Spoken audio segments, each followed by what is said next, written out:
Assalamualaikum warahmatullahi wabarakatuh. Sampurasun.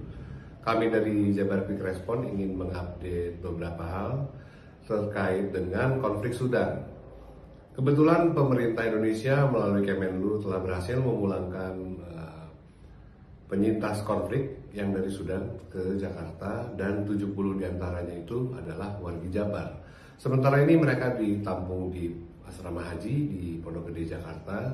Dan kemudian setelah Jabar Quick Response berkoordinasi dengan Dinsos, sebanyak 70 orang akan ditarik ke Bandung untuk kemudian dikembalikan lagi ke daerahnya masing-masing sesuai KTP mereka di Jawa Barat.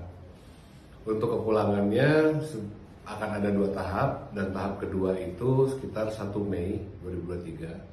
Dan tindakan ini kami ambil karena ada aduan yang masuk tanggal 28 April 2023 terkait permasalahan ini.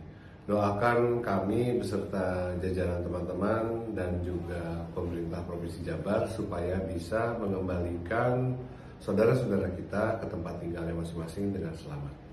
Terima kasih banyak warga Jabar. Demikian update-nya. Assalamualaikum warahmatullahi wabarakatuh.